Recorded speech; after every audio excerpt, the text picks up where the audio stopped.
Eagles. What did you see last night? The Eagles. What did I see? The back of Saquon's jersey. Yeah, pretty much like most people. That was a bludgeoning, Bo. That was absolute, like, fun to watch, man. A lot of fun to watch. I liked it. It felt like they knew what they were doing when they walked in the building and they did it, which is something that at times I haven't felt like was the case with this group, whether it came from on high or whether the owner's like saying, hey, we want to see you pass the ball, or whether it's Nick wanting style points or Kellen Moore, but like they were all on the same page last night, and it was about the big guys. I think the Rams' young front is very good, and I think they're going to be very good. They're going to grow together in the league, but they ran into a buzzsaw last night. Like, there's one other group like that group, and I still like the Philly group because of pass pro, Detroit's group, but Philly's group is just bigger. They're just bigger, and you could see that when they were pushing guys around last night and opening holes, like little nudges on double teams on the way up to backers just turned into chasms, Bo. Chasms that Saquon was running through. Well, I saw some stat today on Twitter. The website formerly known as Twitter, but it was like 216 yards or something like that for Saquon before he was touched. But before we get into that too much, best seat for me is Nick Sirianni.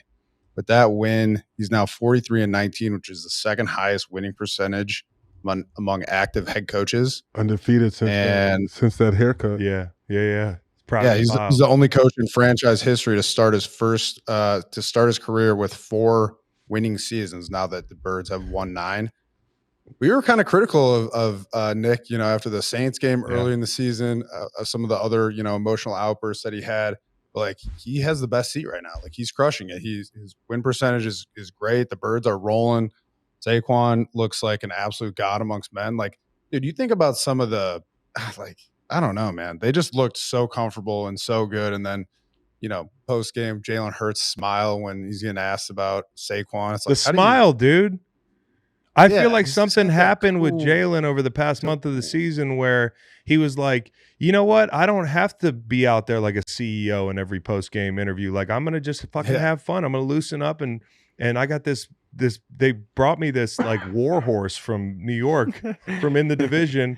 And he just galloped in, and now like everything's easy. And like, have some fun. I love the way these guys are. They're 9-2 now. They were 10-1 last year, Bo. How different does it feel? Mm-hmm. It feels totally different. Well, yeah, I mean, it feels very different. It feels like they're built to win down the stretch, which they struggled with last year. But like, look at the run game, look at the O-line. Like, talk about Sirianni and how effective he's been as a head coach. But like, dude, I love Jeff Stoutland. Yep. You talk about the O-line there, like, you have to talk about Stout, and they've been banged up too. Like, Jordan Mailata came back from a hamstring injury, right? And then Lane was banged up at times. And then look at Mekhi Becton, who's playing unbelievably well, sliding into that, right guard position. He's been a tackle historically, but a huge body. Stout got him right. The O-line is rolling. Juergens is coming in for, Jason Kelsey because he's too busy doing all these commercials. He retired. It's like, it's a really good unit. What a shot at your personal friend. That actually leads me to my next point, which is the game ball. I got a game ball to give out here. Jeff Stoutland, we shouted him out last week on Inside the NFL. I made him my football guy, won the contest with him. You can tell Bill Belichick likes the guy, respects the guy. His eyes lit up when I submitted Stoutland. But you said it, Becton. Becton played great last night. I mean, he's just fit in, and you can tell how much confidence he has. You know how much confidence Coach Stout puts in these guys while coaching them hard, while getting the best out of them, the whole thing. And playing next to Lane helps, but like, consider everything he's done. The Becton thing, Fred Johnson has said it himself. He basically resurrected his career. One tackle was a rugby player. One tackle was a JUCO QB, who's now the best quarterback. QB, tight end, like, couldn't find a damn position, and now he's the best pass blocking tackle in the NFL. Don't get it twisted. And like, you can chalk a lot of that up to, he's got great players, but there's a story behind each one of these players and how they were developed. And so, like, you talk about GM Howie Roseman bringing in the right guys, and then saying, hey, here, coach, here's a ball of clay, And what he's done is he's molded this group into the biggest, most punishing group in football. And then you add Saquon, who's third in the MVP odds right now. I got to give the game ball to the offensive line coach because I know Saquon's that good, but do people know how good Coach Stout is? It's a great point, Bo. He deserves a lot of credit. And just to come out of the half and make that statement. Like, look at the wide receivers blocking on that play. Yeah. Mm-hmm. You know, like Covey gets a knockdown block. A.J. Brown with a block. And I heard Chad Johnson talk about this. Like, when you have a great back in the backfield, the wide receivers block harder, you know, because they think any play can be out the gate. And so, like, not only that, but the minute Saquon's in the second level, Covey's hands are up.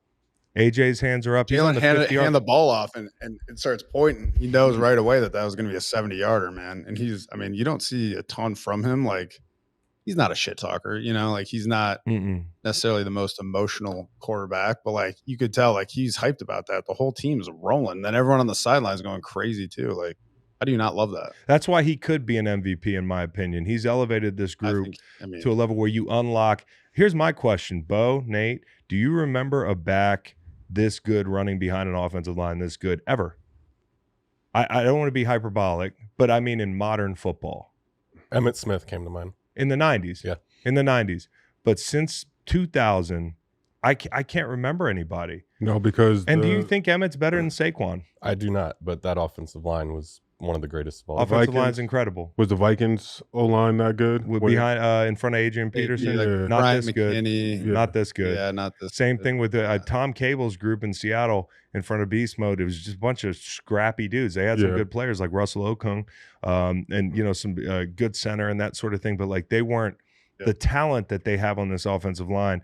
And we didn't even mention Cam Jurgens, who kind of looks like Kelsey 2.0 when he gets up to the second level. They have the perfect combination of that quick dude that can spring long runs and then these big, massive guards, Dickerson and Becton.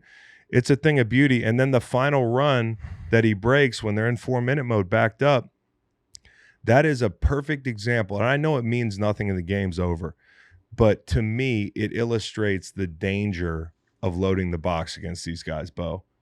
One guy's you can put 10, 11 guys in there. That's great. You might have 3 yards in a cloud of dust once or twice, but one guy gets beat on a gets reached, gets out of his gap. It's like it's one of those things where it's like goal line defense, where it's feast or famine, right? And if you have one guy who gets beat on a reach or like gets kind of twisted on the backside on that backside scoop or whatever it might be, like you're almost on the second level with one high safety. Like I'm taking Saquon in that every day. But like, dude, the run game too, how successful it is, that opens things up for A.J. Brown, who played really well. I think he had over 100 yards. Got it somewhere down here. He's 109 yards and a touchdown. But like, you just got to feel so good about the Eagles offensively. But defensively, man, they've been playing really good too. And everyone's talking about their 2 rookie, young rookie DBs. They deserve all the love that they get, but I got to give some love to Brandon Graham. You know, we love him. He's actually getting my game ball. He had a sack last night. I think that takes him to 3rd overall in Eagles history, as far as like Eagles history. Yeah. So he has 76 and a half sacks, which is incredible. 15 seasons. And then we love him for the guy he is. Played, I think too. Yeah.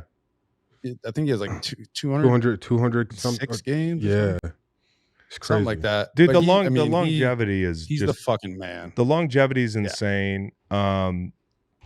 He's kind of like, it's like when he gets the guy's hand down last night. There are not a lot of guys who can just do this and win. It's because guys are doing this when they block him. They're punching down, and he's got this great leverage, and the leverage is age beautifully, and strength ages well. So like he was able to, and I don't like putting in past tense, like because he could come back and everything, but it kind of felt like that was it. And just the way that he stood at the locker and was like, "Hey, I'm done." They couldn't believe it, and you know, and then it quickly turns you don't see a lot of that, like in the NFL. Like people, like I think everyone was really surprised. I didn't realize that his injury was that serious when it happened during the game, and then obviously the emotion for him. Like he is an emotional guy. Like he is a guy who's like just a fucking great leader, but he's one of those guys that can't hide. He can't hide the way he feels about something, you know? Like that's obviously something that's so important to him. And he just had to let it out, you know, at the locker, at his locker after the game, which like, you don't really see that kind of raw emotion from dudes when they just find out they have like an injury like that. So like, I thought that was kind of just a testament to like who he is, how important this shit is to him. Like, he's devastated by that, but he's an unbelievable guy, and I'm not counting him out next year at all. I wouldn't count him out. I just know he was kind of like, I would imagine him coming into this season and being like, this is it. Like, I haven't talked to him about if this is it or not. Like, I texted him this morning, I'm so sorry, but like, I don't talk to him about, strategy, and like every guy's year to year. I mean, and he could wake up tomorrow and be like, hey, I'm not done. I was playing pretty well. And he'd have all right. There were guys back in the day that played a long time. It's kind of like the new thing is like, get in and get out when you can. But I think there's a threshold you cross as a player where you're like, okay, at this point I have crossed a point where I'm like, I'm going to go until I can't anymore. There's like leaving on your terms.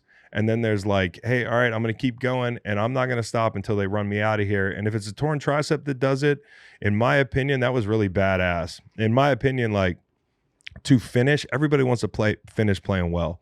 That's everybody's goal. You talk about the ways you can come out of the league. You can leave on your terms, on their terms, or injury, right? And the guys that can leave on their terms, that's great. But the guys that leave playing great, even if they're made to leave, like that's badass to me. I'm looking at BG and I'm like, You can say your last game you went out on your sword, and your body gave out, but you didn't. You never quit. You never. People said, why is he coming back again? He's 36 years old, whatever it is. Like, he played really well this year, and this was probably the best game I'd seen him play in a while. And to leave in that fashion, he should be very proud. However the chips fall, man. Like I got nothing but respect for the dude. He's one of the best teammates I ever had. Really. Yeah. Unbelievable guy. Love the guy. He's got that energy, man. It's infectious. So I know he'll still be around the locker room, still be in that leadership role, even though he won't be on the field, but we got to give him his flowers, man, because he's the fucking man. Like, I love that guy. Love him to death. Big friend of the podcast. Coop, yeah, for real. Been on 2 or 3 times. Green Pod. Green Pod. Oh yeah, I'm on the Green Pod. Green Pod. But I thought the two inside. I thought you were going to say 2 inside guys were great. I mean, Jalen Carter, Milton but also Williams had a Milton good Williams, game, man. who's going to get paid, and 2 sacks, right? Yeah. He's a dog. They were beating the right tackle like a drum. They're beating the left tackle. It just was a game where the guys up front really got after it. And to the 5 people on Twitter, I don't think so. I don't think I'm coming out of retirement. Come on. Okay. Now, I did text Howie Roseman this morning a list of pros and cons. Bo, do you want to hear it? Yes. Okay. Dude, make it a package deal. Come on, I'll play on league. I'll put you in there. I sent him a shirtless picture that I'm not going to show you. And I said, lighting. Show that on the pod. Put that up. I don't know. Wife might be mad. I look really good. Let's go. I said lighting's not great, but you get the idea. And then I said pros, 250 pounds solid, 800 plus testosterone, all natural, right side of 40, experienced, willing, maybe ready to die, on less drugs than ever. I said, can live with Jalen Carter. Cons, could break easily. Wasn't anything special 6 years ago. Prefers left end. Will not practice. Quarterbacks are all fast now. May not be able to catch them. Demands unlimited Uncrustables. Close parking spot. Sit with Dom on flight. $10,000 cash upon signing. So yeah, I mean, and you got a call immediately, right? A call back. I got a text back. He said, I can't tell you what he said, but we were having a good time. I mean, I just about sitting with Dom on the flight though. Like, I'd be sick to sit with Dom on the flight. I would love to sit with Dom on the flight. Your knees are touching his knees, and then there's not a lot of room there, big dog. Like, yeah, it would be. I would love to go back for like 3 plays and then just get crumpled. And then everybody's like, he's so Philly. He came back and basically destroyed himself. Who do you think would do to better? Be on the practice squad. Who do you think would do better right now? You playing center for the Eagles or Jason Kelce playing end for the Eagles? Oh, Jason Kelce playing end because there's such a thing at end. No, centers. You'd be better at center. No, dude, I can't. You're a help guy. No, not one-on-one. Oh, you trying to diminish what a center does? But you got to with the snap. You got to worry about the snap first. Guy. Yeah, dude, I can't do it. That's what I'm saying. I thought you were gonna say like who would be.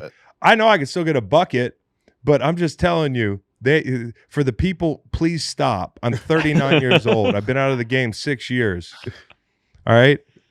The 5 of you this morning. Somebody said, bro, you need to get your weight up.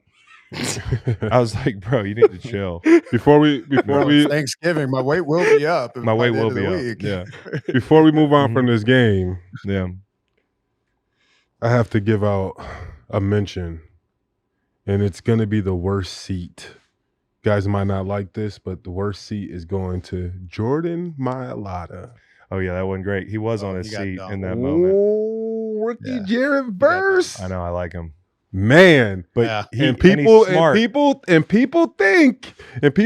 that Mailata maybe was too strong to take a bull rush, but anyone can take a bull rush if you do it the right way. And Jared Verse, he knows how to bull rush. Yeah, I think you can definitely catch Jordan off balance, and that's what he did. And Nolan pointed this out. He's really smart because at that point Mailata is looking inside, he's looking at the snap. And so Verse creeps in.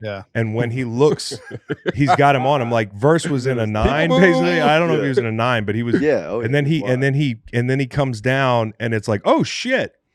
And as big and strong as Mailata is, he's also 6'8". Yeah. If you can get in his chest, and he'll tell you, oh man, that bloke got me in the chest, bro. Like he's probably joking about it right now. That's a strong bloke. Did you see his mom tweet about it? It was pretty funny. I saw this on Twitter today. His mom took the clip, quote tweeted it, and just said something completely unrelated to that clip itself, but had it in her tweet. It was pretty good. That's great, man. All you can do is laugh. It's like the last clip you want your mom to see. But that's all you can do is laugh. Thankfully, no, but they were over there battling because he definitely pancaked him, or I've seen him baptize him a couple of times, dude. And that's the thing. And I just really put him into the ground one time. This is perfect. And also, I want to give out best plane ride to the Eagles because this is the last one they have to take all season. Ooh, I think they got to go to Baltimore and what? Don't say that. Washington. Except for going no, but I mean Super the Bowl. season. Oh, the postseason. Season. Maybe we got to fly to New Orleans. Maybe you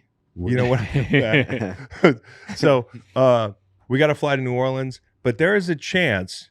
You can't say it's not possible that they don't take a flight till New Orleans because you never know. Detroit looks unstoppable right now. They look like the best team in the NFC, but I think a week ago, people scoffed at me for saying the Delta's not as big as you think between 1 and 2.